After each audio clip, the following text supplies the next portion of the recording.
Hey everyone, welcome back to Stonesill Homestead. If you're new here, I'm Kim.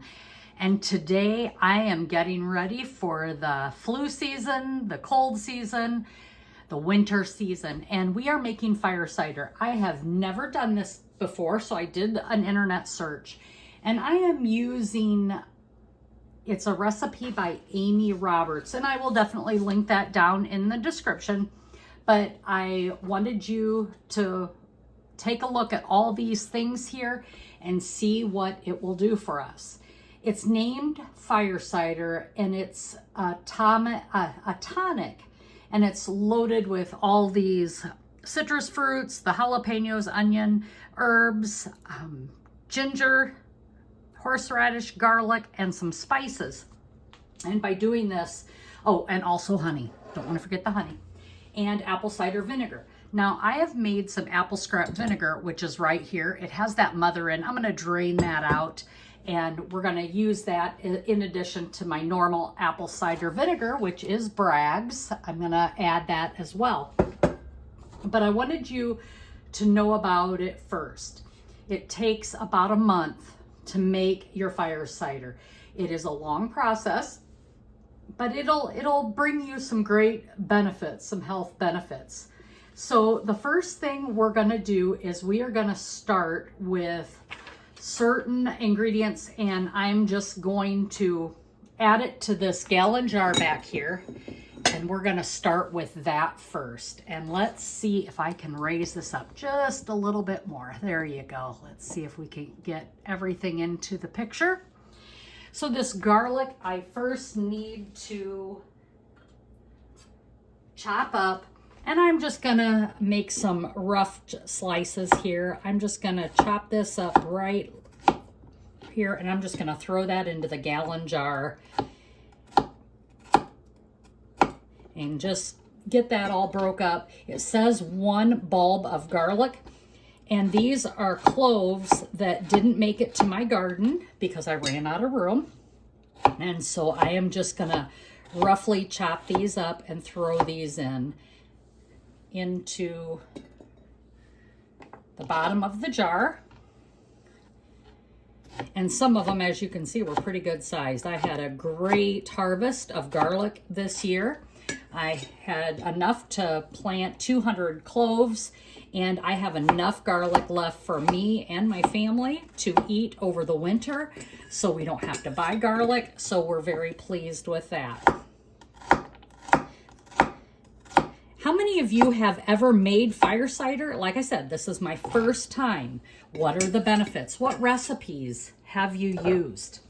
I would be very interested to know what you use in it. So then the garlic is a medicinal plant, and that it's used as an antioxidant, antibacterial, and antifungal properties. Now, my husband and I, we eat pickled garlic all year round. I pickle the garlic, put it in pint jars, I process it, put it on the shelf, and we just eat a clove of garlic every day. It's great for our blood pressure. It activates the immune system, and that helps ward off any illnesses. Now, ginger is our next one, and that is anti-inflammatory, and that might be helping you with inflammation in the body. Well, I have autoimmune diseases, different ones, as well as my family, and so we tend to enjoy this because it does help. So that is ginger, and I'm just going to grab this ginger, and I am going to make a mess and put it in the jar. As you can see, I just made a mess. Some of these spices are falling all over, but that's okay. The herbs, I'm not quite ready for them yet, but I'll get all that into the jar and the rest of this ginger that I made a mess with. There we go. So now I've got the ginger and the garlic in. The next thing that has some great benefits, vitamin C, and they support the function of many types of immune cells, and that is the citrus fruits. So I'm going to go ahead and drop in my slices of oranges. and my slices of lemon.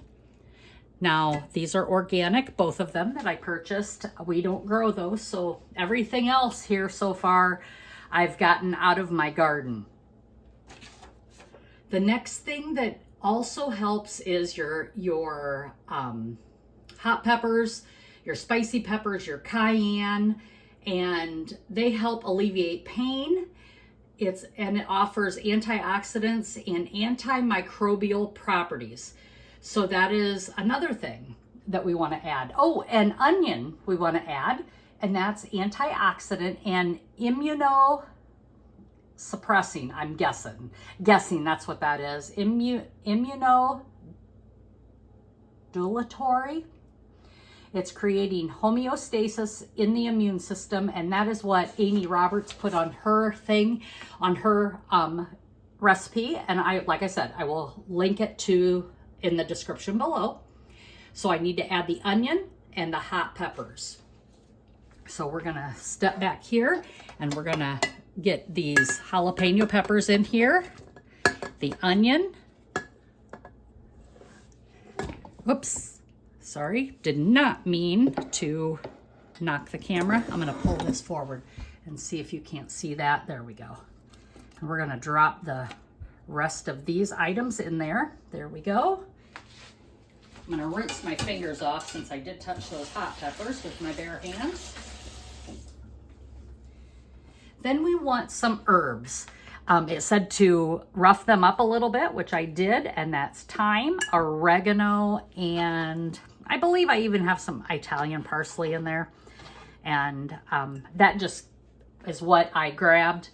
You could add many other things. There's many other recipes. So do your research, look for the recipe that sounds good to you. Then I have my horseradish, and I'm just gonna scrape that right in there. That I purchased. I do not grow horseradish. And I'm just putting all that into that jar. And there it is. So far, this is what we got. It's looking beautiful. Now the spices I am going to add is a tablespoon of turmeric. It's organic. 10 peppercorns, as well as some cayenne pepper that is organic. And I'm just gonna dump those in there.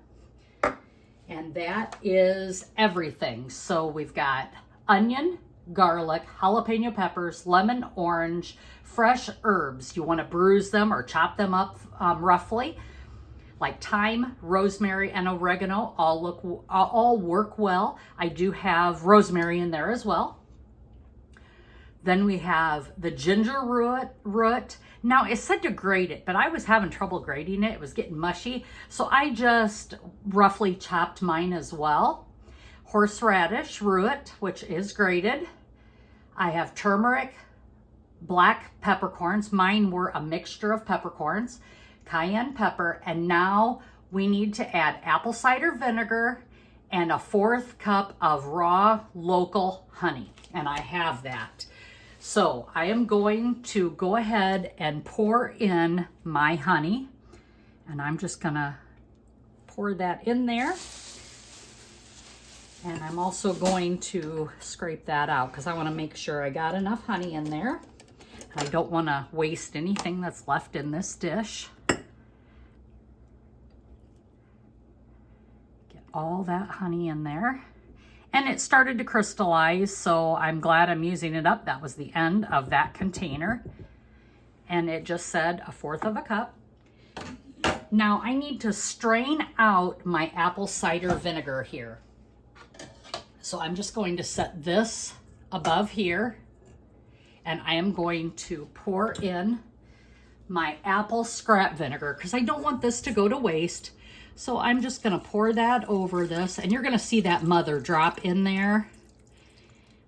And I'm gonna pour that right back into the jar and store that in the fridge for future projects.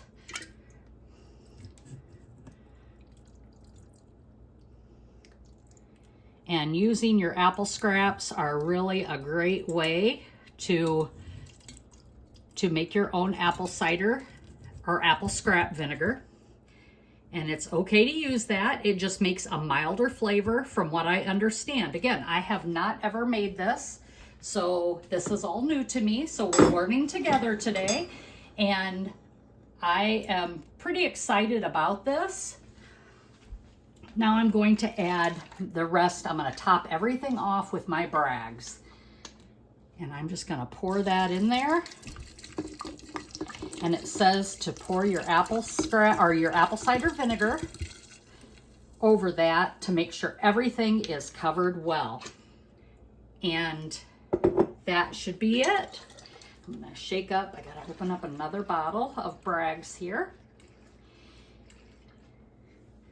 Shake that up well. I've been getting this on sale every time I see it. And with Ibotta, there's a $1.25 coupon for buying Bragg's, so I was able to get $1.25 off the bottles of this, so I was quite happy. And I'm just going to pour this over. And I am going to use the two, or enough that I would have had 2 full quarts of apple cider vinegar in here. And the next thing it says is to make sure everything is covered and underneath the vinegar. Now, it looks like I am going to have to put a weight down in here to make sure everything is covered. I've got plenty of vinegar in there for this batch, but it's not holding down. So I'm not sure if I need a weight. I don't think I do, but it does say to put parchment over the top before you put the lid on, because you don't want your lid to rust. So I will do that. If you have a plastic lid, that's perfect. And so now I'm going to leave this set for the next 2 weeks while this melds together. And then once that is all together in that jar, it needs to be an airtight jar and parchment paper over it. You're going to store this at room temperature for 2 weeks up until a month. And you're going to shake the jar daily to ensure all the ingredients are mixed thoroughly. And then after 2 weeks, you're going to strain all the dry ingredients, the bulky ingredients from this liquid using a cheesecloth. And then I'm going to store the liquid fire cider in a sterilized jar in a cool, dark place. You can store it in the pantry or cabinet, in the fridge if you want. But I will probably store it in the pantry the way she has instructed.